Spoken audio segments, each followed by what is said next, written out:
नमस्कार दोस्तों, आप देखना शुरू कर चुके हैं अपना पढ़ाई का यूट्यूब चैनल फिजिक्स फंडामेंटल्स। यहाँ पे हम फिजिक्स की पढ़ाई करते हैं, क्लास 11th क्लास 12th और कॉम्पिटिटिव एग्जाम्स की जेई और नीट की तैयारी भी यही करते हैं।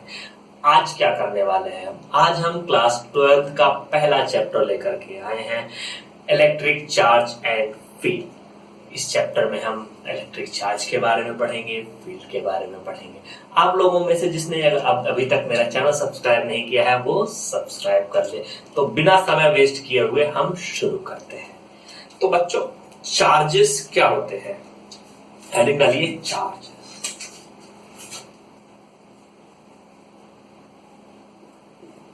इलेक्ट्रिक चार्जेस क्या होता है? इलेक्ट्रिक चार्ज हाँ समझते हैं। बचपन में बच्चों आपने खेल जरूर खेला होगा, बालों में स्केल को रगड़ते थे, उसके बाद कागज के छोटे छोटे टुकड़ों के पास ले जाते थे और कागज के टुकड़े उसमें चिपक जाते थे। वहां से हमको थोड़ा बहुत आइडिया था कि चार्जेस क्या होते हैं। छोटी क्लासेस में आपने पढ़ा होगा कि चार्जेस दो तरह के होते हैं, positive charges, negative charges, similar charges repel each other and opposite charges attract each other. ये सारी चीजें आप पहले ही पढ़ चुके हो, लेकिन हम इनको एक बार फिर से रिवाइज करते हैं। हुआ क्या, हजारों साल पहले जब लोगों ने ग्लास को सिल्क से गलती से रगड़ा तो पता चला कि उसमें कुछ कुछ चार्जेस डेवलप हो गए थे। कैसे पता चला चार्जेस डेवलप हो गए? क्योंकि वो अट्रैक्ट और रिपेल करने लगे थे। कुछ एक एग्जांपल बताता हूं मैं कि क्या हुआ होगा उस जमाने में। कहानी है, ये आपकी जेई और नीट में नहीं पूछी जाएगी, लेकिन फिर भी आपको समझना बहुत जरूरी है। मान लीजिए ये ग्लास रॉड है, इसको रब किया हमने एक सिल्क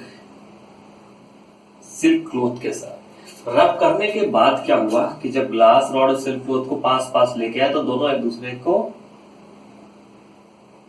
अट्रैक्ट करने लगे। क्या करने लगे? अट्रैक्ट करने लगे। फिर दूसरी ग्लास रॉड ली और उसको एक दूसरे सिल्क के क्लॉथ के साथ रब किया। रब करने के बाद हम इसको दूसरी ग्लास रॉड ये G2 को हम G1 के पास लेके आए और देखा ये दोनों एक दूसरे को रिपेल करने लगे, पुशिंग अपार्ट। ये क्या कर रहे थे? रिपेल कर रहे थे। तो तीसरा ऑब्जर्वेशन था, जो सिल्क 1 था और एक हमने सिल्क 2 लिया था जो G2 से रब किया था। तो जब सिल्क 1 को सिल्क 2 के पास लेकर के आए तो ये भी एक दूसरे को रिपेल करने लगे। तो अब इस टाइप की ऑब्जर्वेशंस हजारों सालों से हो रही थी। ग्लास और सिल्क के बीच में यही चीजें ऑब्जर्व की गई, प्लास्टिक और फर के बीच में यही चीजें ऑब्जर्व की गई। तो इन ऑब्जर्वेशन से ये कंक्लूजन निकल के आ रहा था कि कुछ तो है जो ग्लास और सिल्क के बीच में तो जो फोर्स बन रहा है वो अट्रैक्शन का बन रहा है, लेकिन ग्लास के बीच में रिपल्शन का फोर्स बन रहा है और सिल्क के बीच में भी रिपल्शन का फोर्स बन रहा है। इसके आगे जब थोड़ी और कहानी बढ़ी तो किसी ने ये किया कि ग्लास को सिल्क से रब करने के बाद पास लाया तो अट्रैक्शन हो रहा था, लेकिन इसके बाद उन्होंने ग्लास को इसमें टच कर दिया सिल्क, और टच करने के बाद ये सारा अट्रैक्शन खत्म हो गया।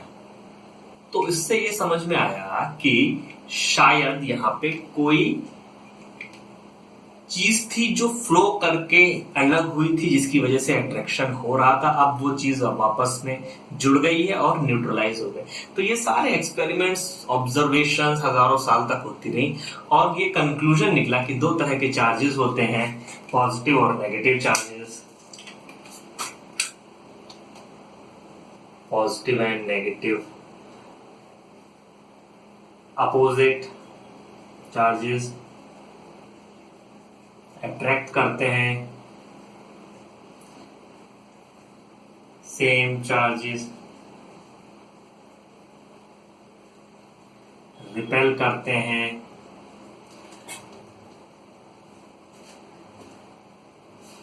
अगर सेम क्वांटिटी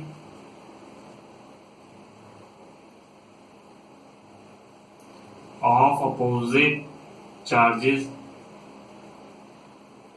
ऐड किए जाएं तो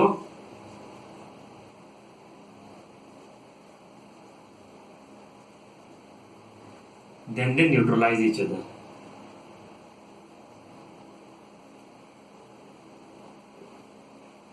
न्यूट्रलाइज ईच अदर। और दो तरह के चार्जेस होते हैं, पॉजिटिव और नेगेटिव। ये ऑब्जर्वेशन आया है कई हजार सालों के ऑब्जर्वेशन एक्सपेरिमेंटेशन के बाद। इसका कोई क्रेडिट किसी को नहीं जाता, पता नहीं किसने ये सारी ऑब्जर्वेशन की, बट अलग अलग कल्चर्स में, अलग अलग कंट्रीज में ये सारी ऑब्जर्वेशन नोन थी। आगे क्या होता है, यहां तक समझ में आता है हमको कि चार्जेस होते हैं दो तरह के होते हैं, पॉजिटिव होते हैं, नेगेटिव होते हैं। पॉजिटिव पॉजिटिव होंगे तो अट्रैक्ट करेंगे, नेगेटिव नेगेटिव होंगे तो अट्रैक्ट, गलत बोल दिया, पॉजिटिव पॉजिटिव होंगे तो रिपेल करेंगे, नेगेटिव नेगेटिव होंगे तो भी रिपेल करेंगे। पॉजिटिव नेगेटिव या फिर नेगेटिव पॉजिटिव होंगे तो अट्रैक्ट करेंगे। जब दो, एक पॉजिटिव एक नेगेटिव अगर अट्रैक्ट करने के बाद कांटेक्ट में लाए जाएंगे तो न्यूट्रलाइज कर देंगे एक दूसरे को, अगर इक्वल चार्जेस हुए तो। अच्छा, इसमें एक सवाल आता है कभी कभी, इतना समझ में आता है, आपको पूछेगा कि सर ये नेगेटिव चार्ज होता है तो ये क्या पॉजिटिव से छोटा होता है? नेगेटिव नंबर्स तो पॉजिटिव नंबर से छोटे नंबर होते हैं ना, तो नेगेटिव चार्ज को क्या पॉजिटिव चार्ज से छोटा माना जाता है? नहीं, ऐसा नहीं माना जाता। Negative is just a sign. उसका मतलब ये नहीं है कि नेगेटिव वाला पॉजिटिव से छोटा है या पॉजिटिव वाला नेगेटिव से बड़ा। छोटा और बड़ा तो उसके मैग्नीट्यूड पे डिपेंड करता है। अगर लेट्स से चार्ज का यूनिट बच्चों कूलम होता है, तो अगर एक चार्ज 5 कूलम पॉजिटिव है, दूसरा -5 कूलम नेगेटिव चार्ज है, तो दोनों बराबर चार्ज है। इट्स जस्ट दैट कि एक पॉजिटिव है, उसकी प्रॉपर्टी पॉजिटिव चार्ज की है, एक नेगेटिव है। दोनों पास पास आएंगे तो अट्रैक्ट कर लेंगे दोनों। अच्छा, दूसरी चीज है कि अगर एक पॉजिटिव चार्ज 5 कूलम का है और दूसरा नेगेटिव चार्ज 1 कूलम का है, तो 1 कूलम वाला छोटा है, क्योंकि एक छोटा है 5 से। नेगेटिव से फर्क नहीं पड़ता, नेगेटिव हो चाहे पॉजिटिव हो। इतना समझ में आता है कि पॉजिटिव हो चाहे नेगेटिव हो, दोनों का मैग्नीट्यूड डिसाइड करेगा कौन ज्यादा बड़ा, पावरफुल, इफेक्टिव चार्ज है।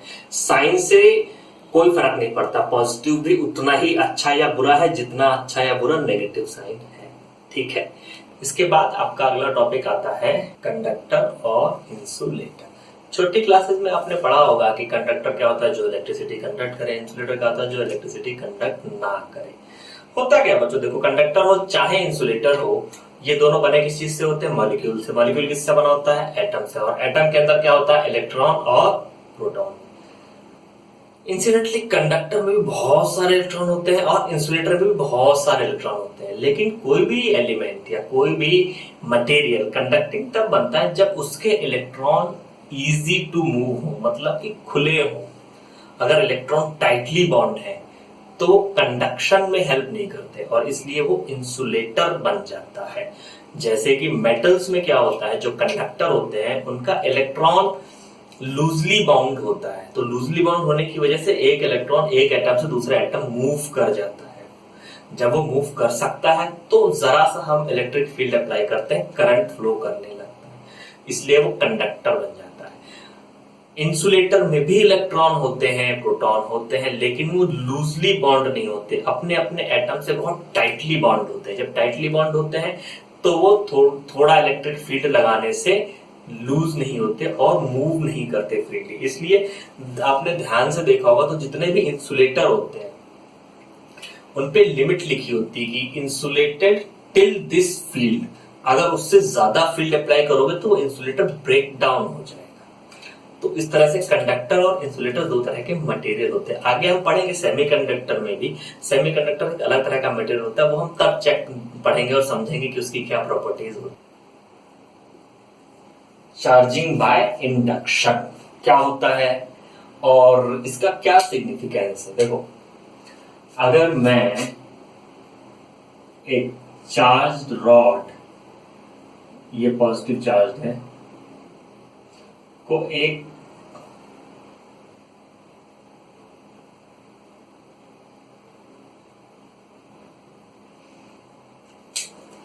ये मेटल का स्फीयर है और ये इंसुलेटेड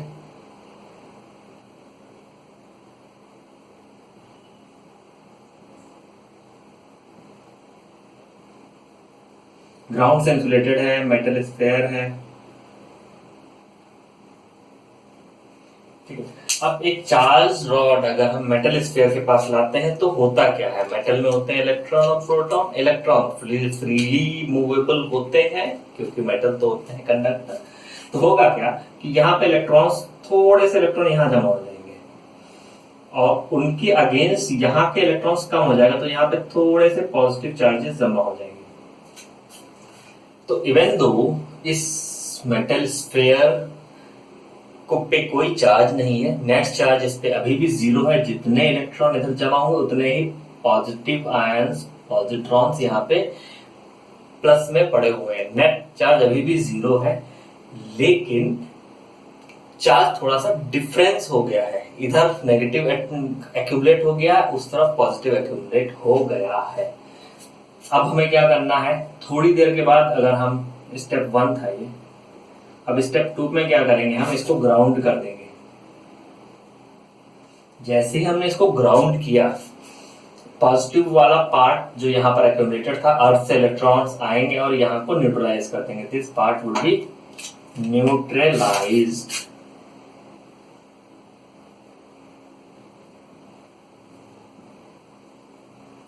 न्यूट्रलाइज्ड, ये पार्ट न्यूट्रलाइज हो जाएगा। तो क्या बचेगा यहाँ पे, ये पार्ट हो गया न्यूट्रलाइज, ये हो गया खत्म। तो जब ये खत्म हो गया और उसके बाद हमने क्या किया, ग्राउंड कनेक्ट करने के बाद हमने ग्राउंड को डिस्कनेक्ट कर दिया। तो जैसे हमने अब ग्राउंड को डिस्कनेक्ट कर दिया, मेटल स्फीयर अब किसी से भी कनेक्टेड नहीं है, नीचे प्लास्टिक के पॉट पे रखा हुआ है, ग्राउंड से डिस्कनेक्टेड है, और इस पे जो पॉजिट्रॉन थे वो भी इलेक्ट्रॉन आने की वजह से न्यूट्रलाइज हो गए। तो अब इस पे नेट चार्ज हो गया नेगेटिव। क्या हो गया, नेगेटिव चार्ज। तो अब यहां पे हो गया metal sphere is charge negatively without even touching it.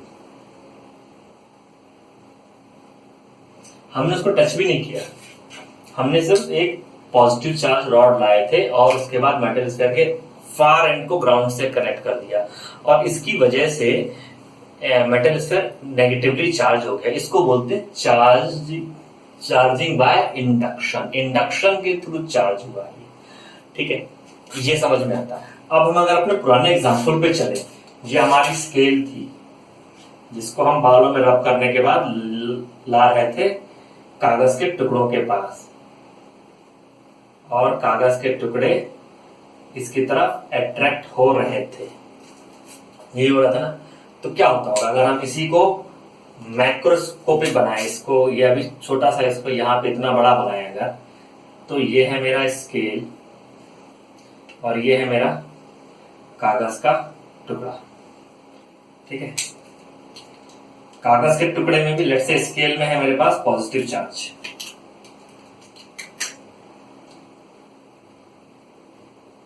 ठीक है। तो कागज के टुकड़े के इलेक्ट्रॉन्स यहाँ पे होंगे, पॉजिट्रॉन्स यहाँ पे इलेक्ट्रॉन, यहाँ पे इलेक्ट्रॉन की कमी, यहाँ पे इलेक्ट्रॉन, यहाँ पे इलेक्ट्रॉन की कमी। तो अब कागज के टुकड़े में भी इस टाइप का चार्ज डिस्ट्रीब्यूशन हो गया। अब होता क्या है कि देखो, ये प्लस है, ये माइनस है, प्लस माइनस को अट्रैक्ट करेगा लेकिन प्लस प्लस को रिपेल करेगा, लेकिन ये प्लस और ये प्लस के बीच में डिस्टेंस ज्यादा है, ये डिस्टेंस कम, तो ये इसको अट्रैक्ट ज्यादा कर रहा है, रिपेल कम कर रहा है। इसकी वजह से नेट अट्रैक्शन हो गया, और इसकी वजह से कागज, क्योंकि बहुत हल्के टुकड़े होते हैं, इसलिए वो अट्रैक्शन फील करते हैं और अट्रैक्ट हो जाते हैं स्केल या किसी भी चार्ज्ड ऑब्जेक्ट की तरफ। एक्चुअल में उन कागज के टुकड़ों में कोई चार्ज इंड्यूस भी नहीं हुआ, ना कागज के टुकड़ों को हमने रब किया, जस्ट बिकॉज उनका चार्ज डिस्ट्रीब्यूशन बदल गया। और even though they are neutral, लेकिन चार्ज डिस्ट्रीब्यूशन बदलने की वजह से नेट फोर्स उन पे कुछ जनरेट हुआ, और उस फोर्स की वजह से वो अट्रैक्ट हो गए। समझ में आ गया? बहुत थ्योरी है बच्चों इसमें, मैं कोशिश कर रहा हूँ कि जितनी आसानी और जितना लूसिड लैंग्वेज में थ्योरी समझा सकूं उतना अच्छा रहेगा सबके लिए, आपके लिए भी और मेरे लिए भी। चलिए ठीक है, तो ये टॉपिक चार्जिंग बाय इंडक्शन में यही 2 एग्जांपल्स थे, इनके बाद ये हो जाता है खत्म। अब हम आगे बढ़ते हैं चार्ज की प्रॉपर्टीज की तरफ। अब यहां पे डालेंगे प्रॉपर्टीज ऑफ चार्जेस।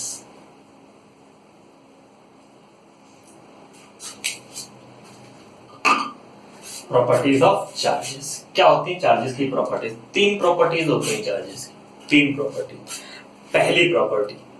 पहली प्रॉपर्टी होती है चार्ज की कि वो एडिटिव होता है, यानी कि अगर मेरे पास 3 यूनिट का चार्ज है और मुझे 2 यूनिट चार्ज बाहर से मिला, तो अब मेरे पास टोटल चार्ज होगा 5 यूनिट। ठीक है, दूसरा उदाहरण देता हूं। अगर मेरे पास 5 यूनिट चार्ज है और मुझे 2 यूनिट माइनस का नेगेटिव चार्ज मिला, तो अब मेरे पास कितना चार्ज होगा? 5 और 2 ये नेगेटिव था, तो अब मेरे पास बचा 3 यूनिट का चार्ज। ठीक है, यानी कि चार्ज को हम एल्जेब्राइकली ऐड कर सकते हैं along with their sign. Charges को उनके साइन के साथ ऐड किया जा सकता है, ये उनकी पहली प्रॉपर्टी है। ठीक है, दूसरी प्रॉपर्टी है कि चार्ज इज कंजर्व्ड, मतलब कि किसी भी आइसोलेटेड सिस्टम में जितना चार्ज है वो उतना ही रहेगा, नया चार्ज क्रिएट नहीं किया जा सकता। हाँ, कुछ केसेस में ऐसा होता है कि जब हम एटम को स्प्लिट करते हैं, हाइड्रोजन को अगर स्प्लिट करते हैं प्रोटॉन और इलेक्ट्रॉन में, तो भी उस पूरे सिस्टम में जिसमें हाइड्रोजन था, अब वहां पे एक प्रोटॉन और एक इलेक्ट्रॉन है, नेट चार्ज अभी भी 0 है, क्योंकि प्रोटॉन पे जितना चार्ज पॉजिटिव होता है, इलेक्ट्रॉन पे उतना ही चार्ज नेगेटिव होता है। पहले हाइड्रोजन पे नेट चार्ज 0 था, अब प्रोटॉन इलेक्ट्रॉन है, लेकिन अब भी दोनों को जोड़ के देखेंगे तो net charge of the system remains 0। ठीक है, अब कोई लड़का पूछेगा कि सर इस केस में तो नेट चार्ज 0 नहीं रहा जो हमने अभी किया था इंडक्शन का। दोबारा समझाता हूं इस केस को। इस केस में हमने देखो बीच में थोड़ी देर के लिए ग्राउंड किया था, ग्राउंड सिस्टम का पार्ट हमने नहीं लिया है। अगर हम ग्राउंड को भी सिस्टम का पार्ट ले लेंगे तो यहाँ पे जो पॉजिट्रॉन थे उनको किसने न्यूट्रलाइज किया? ग्राउंड के इलेक्ट्रॉन ने। अगर ग्राउंड को स्फीयर को दोनों को सिस्टम में जोड़ लें तो जितना स्फीयर नेगेटिव चार्ज हुआ उतना ही ग्राउंड के पास पॉजिटिव चार्ज पहुंचा हुआ है। दोनों को वापस जोड़ दोगे अपने आप ही न्यूट्रल हो जाएगा। तो charge can not be created, can not be destroyed. ठीक है, नेट चार्ज हमेशा सिस्टम में कांस्टेंट रहता है। ये थी दूसरी प्रॉपर्टी। तीसरी इंपॉर्टेंट प्रॉपर्टी होती है क्वांटाइजेशन ऑफ चार्ज। ठीक, देखो बच्चों, रब करने से या इंड्यूस करने से चार्ज आता कहां से है? इसके पीछे एटॉमिक लेवल पे क्या थ्योरी काम कर रही थी वो समझाता हूं।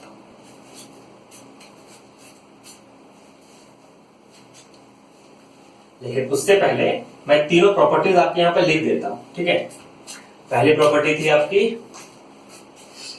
क्या थी पहली प्रॉपर्टी? एडिटेबिलिटी। ALGEBRAIC, addition is possible.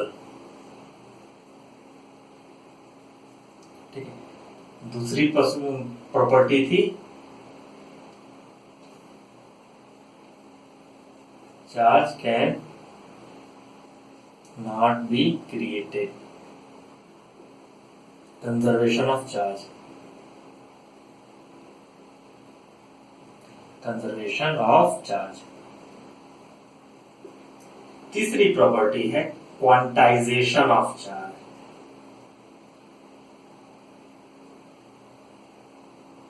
Quantization of charge. क्या मतलब है इसका? इसका मतलब सिंपल सा है। पहले इसको समझते हैं कि चार्ज डेवलप कैसे होता है। जब हम दो बॉडीज को रब करते हैं तो चार्ज डेवलप कैसे होता है। ठीक है, अपनी भाई पुरानी वाली सबसे पहली थ्योरी, एक ग्लास रॉड ली, इसको रब किया सिल्क के साथ। रब करने के बाद हुआ क्या होगा यहां पे समझाते हैं। ग्लास में भी कुछ एटम्स होंगे और सिल्क में भी कुछ एटम्स होंगे। अब हुआ क्या होगा कि ग्लास में जो एटम्स हैं उनमें इलेक्ट्रॉन्स होंगे। ये रहे electrons, electrons, electrons, electrons, electrons, electrons, electron. यहाँ भी इलेक्ट्रॉन्स होंगे, electrons, electrons, electrons, electrons, electrons. और यहाँ पे proton, proton, proton, proton, nucleus में प्रोटॉन, प्रोटॉन होंगे। ठीक है, रब करने के दौरान हुआ क्या कि कुछ इलेक्ट्रॉन यहां से उड़ के यहां पहुंच गए, ग्लास से उड़ के सिल्क में पहुंच गए। तो हुआ क्या, ग्लास में नेट इलेक्ट्रॉन्स की कमी हो गई, तो ग्लास पे कौन सा चार्ज आ गया? पॉजिटिव। सिल्क में नेट इलेक्ट्रॉन्स ज्यादा हो गए क्योंकि कुछ इलेक्ट्रॉन ग्लास से पहुंच गए थे कूद के, यहां से कुछ इलेक्ट्रॉन यहां पहुंच गए थे इलेक्ट्रॉन, तो यहां पे हो गया नेट चार्ज नेगेटिव, ये हो गया पॉजिटिव चार्ज, ये हो गया negative charge. This is how the charges are produce while rubbing.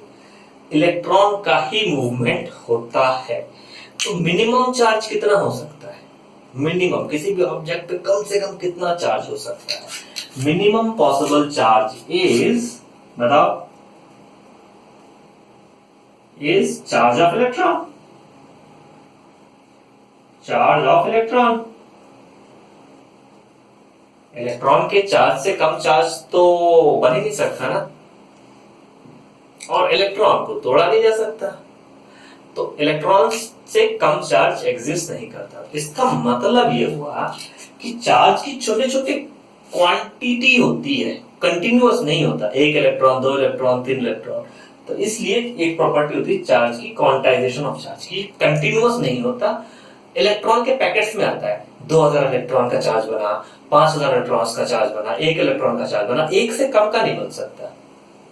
Correct? मान लो ये 1 इलेक्ट्रॉन का चार्ज है, तो ये 3 इलेक्ट्रॉन का चार्ज हो सकता है, ये 2 का है, ये 1 का, लेकिन 1 से कम का चार्ज एग्जिस्ट नहीं करता। इसलिए बोलते हैं इसको क्वांटाइजेशन ऑफ चार्जेस। छोटे छोटे पैकेट्स में चला जाता है। एक पैकेट का मतलब 1 इलेक्ट्रॉन पे कितना चार्ज होता है, उसे हम मेजर करते हैं कूलम में। 1 इलेक्ट्रॉन पे चार्ज होता है 1.6 इंटू 10⁻⁻19 कूलम। बताएंगे क्या होता है? अभी क्योंकि जिक्र आया था तो यहाँ पे समझा दिया। कूलम पे चार्ज को मेजर करते हैं। तो अगला टॉपिक यही है कि चार्ज को मेजर कैसे करते हैं। ठीक है, चार्ज क्वांटाइज्ड होता है, charge can not be created, can not be destroyed होता है, और अलजेब्राइकली ऐड किया जा सकता है। ये तीनों प्रॉपर्टीज बहुत इंपॉर्टेंट है। इनके बाद ही मतलब आज से लेकर के आगे तक, जब तक इलेक्ट्रिसिटी, मैग्नेटिज्म सब चलेगा, ये प्रॉपर्टीज हमेशा यूज होने वाली है। बहुत बड़ी नहीं है, बहुत इंपॉर्टेंट नहीं, बहुत टफ नहीं है, लेकिन बहुत इंपॉर्टेंट है। ठीक, तो इनको रट डालो और नोट कर लो। और अगर आपने अभी तक चैनल नहीं सब्सक्राइब किया तो करो ना। ठीक है, चलो अब आगे बढ़ते हैं कि चार्ज को मेजर किस में करते हैं। तो चार्ज को मेजर करने की यूनिट होती है कूलम। अब ये कौन सी वाला है? What is coulomb?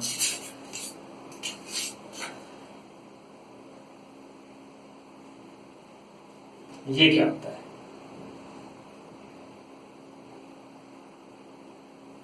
ये है amount of charge flow in 1 second when current is 1 ampere। यानी कि अगर किसी वायर में 1 एम्पियर का करंट है तो 1 सेकेंड में जितना चार्ज ट्रांसफर होगा या फ्लो होगा, उस क्वांटिटी ऑफ चार्ज को बोलेंगे 1 कूलम चार्ज। ठीक है, ये डेफिनेशन है कूलम की, और ये एसआई यूनिट ऑफ चार्ज है। ठीक है, ओके। तो अब जब कूलम का जिक्र आ ही गया है तो ये भी समझ लेते हैं कि ये कूलम साहब है कौन। एक्चुअली कूलम एक साइंटिस्ट थे, फ्रेंच साइंटिस्ट। इन्होंने ही इलेक्ट्रिक अट्रैक्शन का लॉ दिया था, जिसको बोलते हैं Coulomb's law.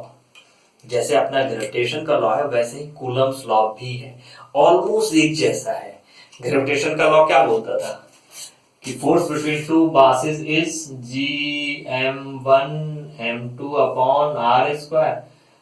Similarly Coulomb's law बोलता है कि फोर्स बिटवीन, ये है ग्रेविटेशनल फोर्स, कूलम्स लॉ बोलता है electric force is K Q1 Q2 upon r²। Coulomb साहब ने ये कैसे डिसाइड किया था? सिर्फ एक्सपेरिमेंट्स कर करके अलग अलग चार्ज की क्वांटिटीज को रखते गए और मेजर करके ग्राफ बनाया। तो उस ग्राफ से जब उन्होंने इन्फर किया तो वहां से ये रिजल्ट निकल के आता है कि वो इनवर्सली प्रोपोर्शनल था r² के, डायरेक्टली प्रोपोर्शनल था एक चार्ज के, डायरेक्टली प्रोपोर्शनल था दूसरे चार्ज के।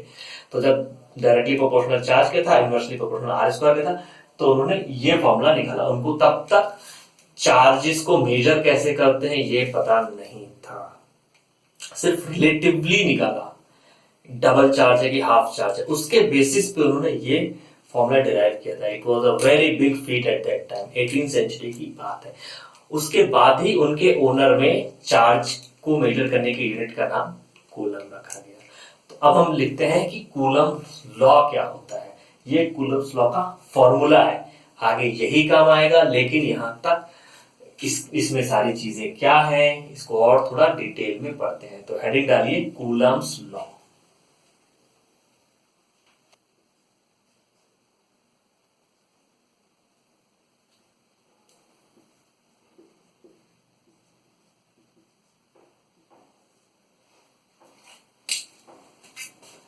कूलम्स लॉ, कूलम्स लॉ क्या है? कूलम्स लॉ ये है, force between two charge particle equals to k q1 q2 upon r square.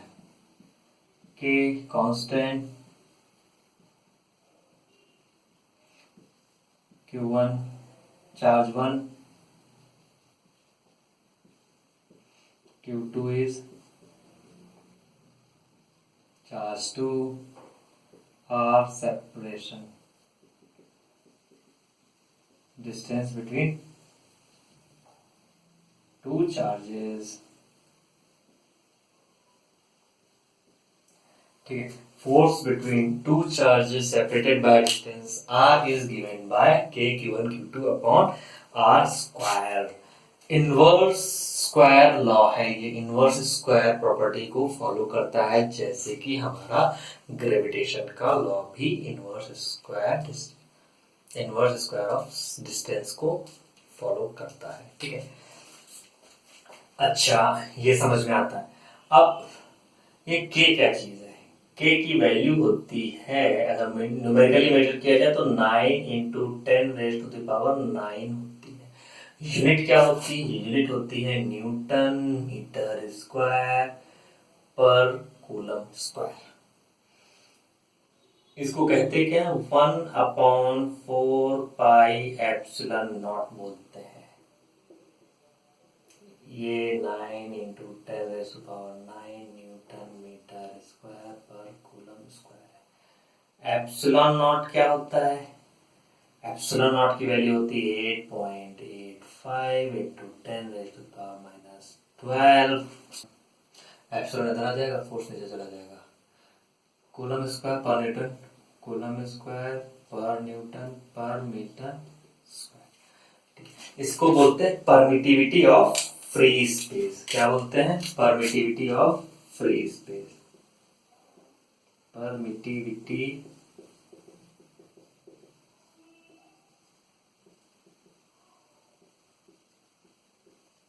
अच्छा, अब कोई लड़का पूछेगा कि सर ग्रेविटेशन में तो जी रख दिया था, यूनिवर्सल ग्रेविटेशन कांस्टेंट, यहाँ पे इतना कॉम्प्लेक्स है ये एप्सिलॉन नॉट क्यों दिया हुआ है? इसको भी सीधे के बोल देते। बोल सकते हो, बिल्कुल बोल सकते हो, लेकिन उसको इस फॉर्मेट में इसलिए रखा गया है क्योंकि ये इलेक्ट्रिक से मैग्नेटिज्म की तरफ भी जाएंगे यही फॉर्मूले। तो इलेक्ट्रोमैग्नेटिज्म में इस 4 पाई एप्सिलॉन नॉट की वजह से काफी सारे फॉर्मूला सिंपल बन के आते हैं आगे। कोई फर्क नहीं पड़ता, देखो 4 पाई भी कांस्टेंट है, एप्सिलॉन नॉट भी कांस्टेंट, तो इसका रेशियो भी, इसका कोई भी डिवीजन मल्टीप्लिकेशन जो होगा, रेशियो होगा, वो भी कांस्टेंट होगा। तो आप इसको के भी बोल सकते हो, कोई दिक्कत नहीं, बस के की वैल्यू 9 × 10⁹ यूज करना। लेकिन जब मैग्नेटिज्म में पहुंचेंगे तब हमको 4 pi epsilon not he use करना पड़ेगा, क्योंकि मैग्नेटिज्म में भी एप्सिलॉन का बहुत यूसेज है। तो इसकी बिगर पिक्चर है, इसलिए इसको यहीं से इस तरह से सिखाया जा रहा है। ठीक है, अच्छा अब कूलम्स लॉ क्या स्केलर होता है?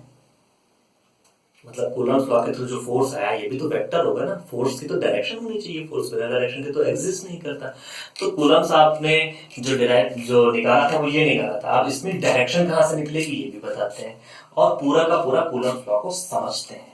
समझ लेते हैं कि दो हमारे पास चार्जेस है, ये है हमारे पास Q1 और ये है हमारे पास Q2 और ये है हमारा ओरिजिन। ठीक है, ये है 0 0 ओरिजिन। तो Q1 का जो डिस्टेंस पोजीशन वेक्टर है वो R1 है और Q2 का पोजीशन वेक्टर है R2। ठीक, अब फोर्स जो लग रहा है उसको कैसे लिखते हैं? तो कूलम्स लॉ ये बोलता है, अगर वेक्टर फॉर्म में लिखेंगे तो F on two by one, इसका मतलब है force on two by one equals to k Q1 Q2 नहीं ये मिलेगा अपॉन R12 का स्क्वायर और डायरेक्शन होगी R12।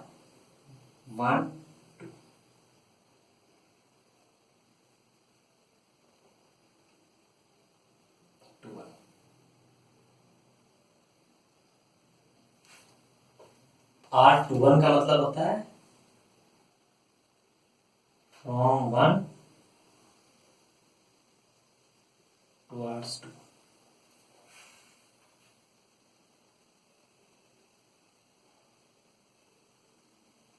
ठीक है, यह है यूनिट वेक्टर। एक से दो की तरफ, टू वन का मतलब एक से दो की तरफ, एक की वजह से दो पे फोर्स, समझ लो, एक से दो की तरफ, एक से दो की तरफ डायरेक्शन क्या हो गई, एक से दो की तरफ, ये है डायरेक्शन R12, बेसिकली यहां से यहां तक। ये यूनिट वेक्टर लेंगे हम इसमें, तो यूनिट वेक्टर लेंगे तो क्या हो जाएगा, सिंपल सिंपल मैग्नीट्यूड से डिवाइड हो जाएगा, R12 आ जाएगा।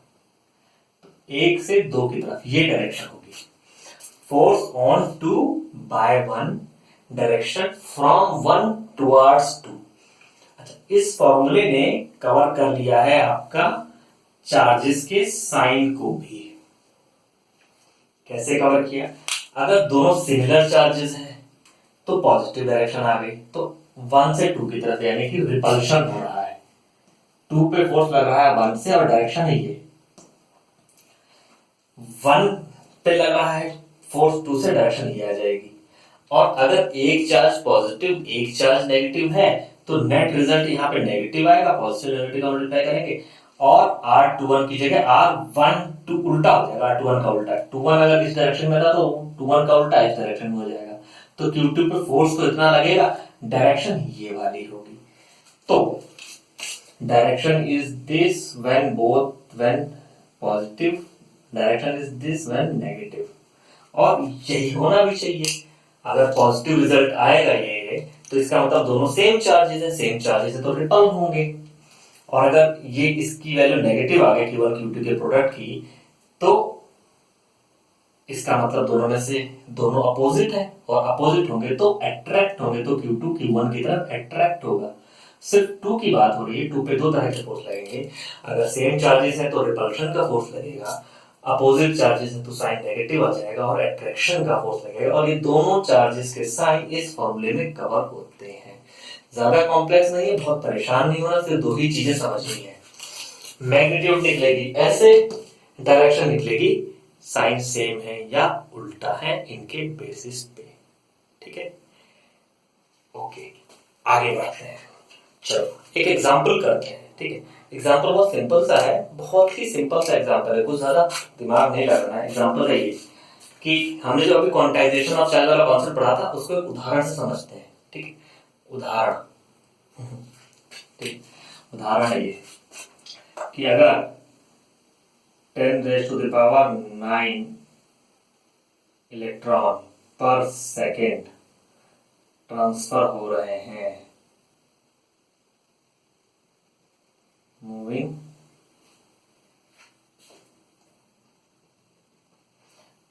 ट्रांसफर इस रेट से ट्रांसफर हो रहे हैं, आपको बताना है टाइम टू रीच 1 कूलम, एक कूलम तक पहुंचने के लिए कितना टाइम लगेगा। अगर 10⁹ इलेक्ट्रॉन पर सेकंड किसी एलिमेंट से निकाले जा रहे हैं या उसमें डाले जा रहे हैं, डाले जा रहे हैं, तो उस एलिमेंट पे या उस ऑब्जेक्ट पे एक कूलम का चार्ज आने में कितना टाइम लगेगा, कैसे निकालेंगे। एक कूलम चार्ज के लिए कितने इलेक्ट्रॉन चाहिए, 1/1.6 इंटू 10⁻⁻19 इलेक्ट्रॉन चाहिए। ठीक है, इतने इलेक्ट्रॉन चाहिए, हमारा रेट कितना है, इतना है, तो कितने सेकंड लगेंगे, इसको डिवाइड कर दो, इतने सेकंड लग जाएंगे, 10⁹ सेकंड। ये कितना हुआ, ये हुआ 1/1.6 इंटू 10⁻10 सेकेंड। ठीक है, इसको अगर हम ईयर्स में निकालेंगे तो कितना आएगा, इक्वल टू 10⁻10/1.6 डिवाइडेड बाय 60 ये हो गया मिनट, ये हो गया आवर डिवाइड बाय 24, ये हो गया डे डिवाइड बाय 365, ये हो गया ईयर। इसको जब कैलकुलेट करोगे तो ये क्लोज टू 200 आएगा। यानी कि एक कूलम चार्ज को एक्यूमुलेट होने में अगर 10⁹ इलेक्ट्रॉन पर सेकेंड एक्यूमुलेट हो रहा है, इस रेट से भी अगर एक्यूमुलेट हो रहा है, तब भी एक कूलम चार्ज को एक्यूमुलेट होने में आपको 200 साल लग जाएंगे। इसका मतलब क्या हुआ, इसका मतलब ये हुआ कि जो इलेक्ट्रॉन का चार्ज है वो इतना छोटा है कि जो हमारे एसआई यूनिट है 1 कूलम, उसके कंपैरिजन में इलेक्ट्रॉन से इतना छोटा है कि हम चार्ज को ऑलमोस्ट कंटिन्यूअस मान लेते हैं। ऑलमोस्ट होता क्वांटाइज्ड है, क्योंकि एक इलेक्ट्रॉन से कम नहीं हो सकता, लेकिन फिर भी उसे कंटिन्यूअस मानते हैं। ठीक, तो it was just to clarify कि कितने बड़े स्केल का कूलम होता है, एक कूलम इतना ज्यादा होता है। चलो ये समझ में आता है। अब क्या करना है, अब हम बढ़ते हैं, एक और क्वेश्चन करते हैं। ठीक है, हमने कूलम्स लॉ पढ़ लिया। ठीक है, तो कूलम्स लॉ पे ही एक क्वेश्चन करते हैं, समझते हैं कि जो अपना इलेक्ट्रिक फोर्स होता है और जो अपना ग्रेविटेशनल फोर्स होता है उसमें क्या रिलेशन है। मतलब एक एग्जांपल करते हैं। ठीक है, एग्जांपल क्या है, find ratio of gravitational force by electric force in hydrogen atom. किनके बीच में निकालना है, इलेक्ट्रॉन एंड प्रोटॉन के बीच में ग्रेविटेशनल फोर्स कितना होगा और इलेक्ट्रिक फोर्स कितना होगा, उनका रेशियो निकालना है। ठीक है, उल्टा निकाल दिया मैंने, इलेक्ट्रिक बाय ग्रेविटेशन कर लेते हैं। ठीक है, ये सारी वैल्यूज आपको पता है, कैसे करेंगे, सिंपल है। F/G निकालिए, देखिए क्या मजा आता है। Q1 Q2 upon G M1 equals 9 into 10⁹9 into Q1 Q2 पे चार्ज कितना होगा, इतना ही होगा, नेगेटिव होगा बस, क्योंकि एक positive negative 1.6 into 1.6 into 10⁻38 divided by G 6.67 into 10⁻11 into M1 1.67 into 10⁻27 into 9.1 into 10⁻31। ये निकल के आएगा। अब 38 है ऊपर माइनस का, नीचे -27 प्लस 31 हो गया -58 प्लस 11 59 69 -69 आएगा ऊपर होके +69 और उसमें 9 और जुड़ जाएगा तो +78 हो जाएगा। तो 9 इंटू 1.6 इंटू 1.6 इंटू 10 +78 है -38 है तो +40 अपॉन 6.67 इंटू 1.67 इंटू 9.1। तो आप देख रहे हैं 10⁻40 it is of order of 10⁻40। इतना डिफरेंस है ग्रेविटेशनल फोर्स और इलेक्ट्रिक फोर्स के बीच में, इतने फैक्टर का डिफरेंस है, बहुत है। इसलिए बोलते हैं कि electric forces are much strong forces than gravitational force. तो अब दूसरा सवाल उठता है, दूसरा सवाल क्या है, दूसरा सवाल ये है कि अगर इलेक्ट्रिक फोर्स इतना स्ट्रॉन्ग है तो न्यूक्लियस के बीच में प्रोटॉन होते हैं, तो वो एक दूसरे को छोड़ के क्यों नहीं भाग जाते, रिपेल क्यों नहीं कर जाते।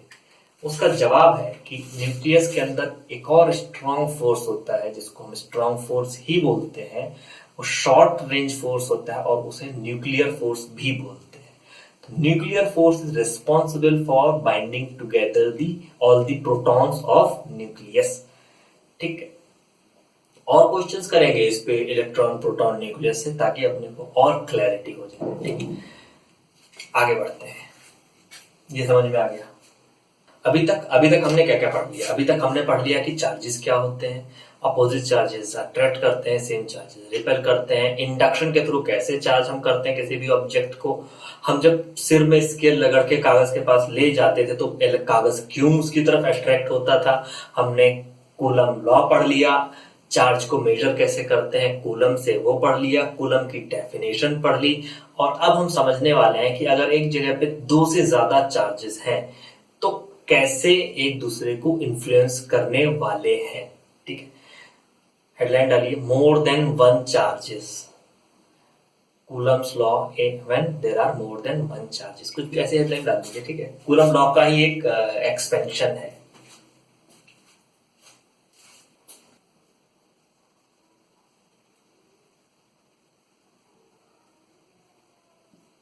ठीक है, तीन चार्ज लेके देखते हैं। चलो तीन चार्ज ले लेते हैं।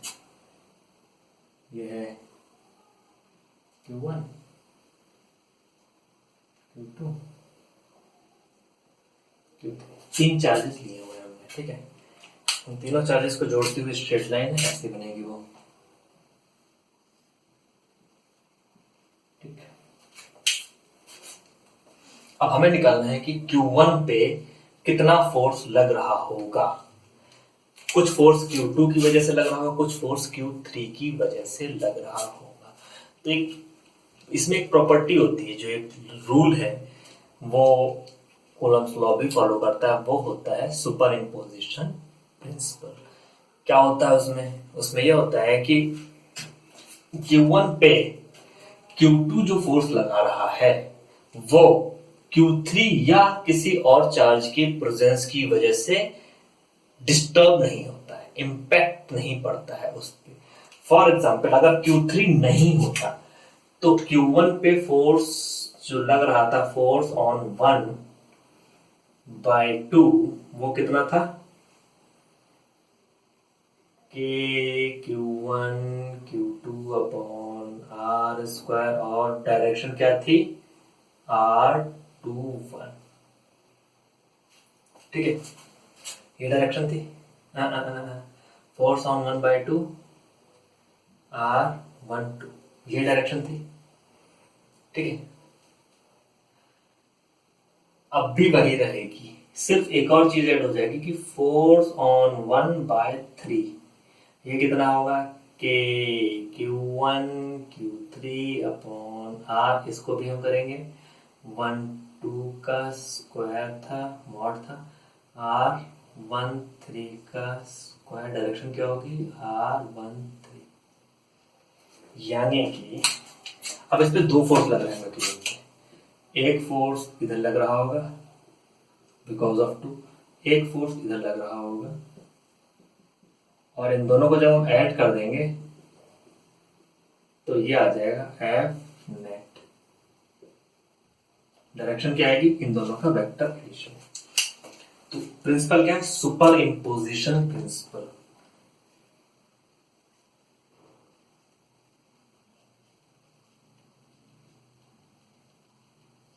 सुपर इम्पोजिशन प्रिंसिपल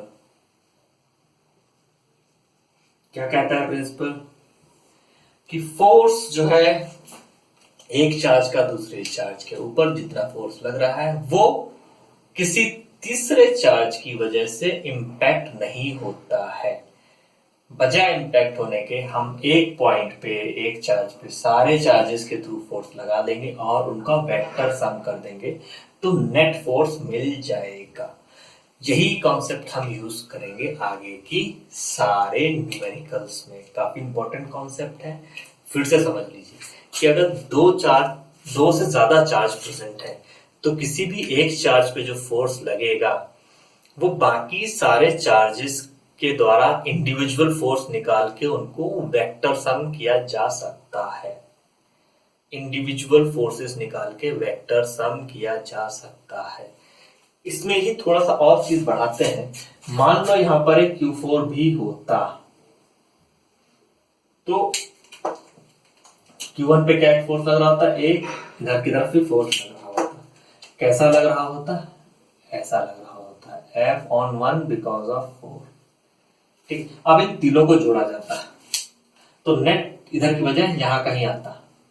ठीक है, नया नेट कहां आता, नया नेट यहां आ जाता, टक टक टक टक टक टक टक टक टक, F net dash. F net dash कितना होता, net dash equals to F12 plus F13 plus F14। किसी भी चार्ज का दूसरे चार्ज की वजह से जो फोर्स लग रहा है उस पर इंपैक्ट नहीं पड़ेगा। ठीक है, यहां तक हमने समझ लिया है।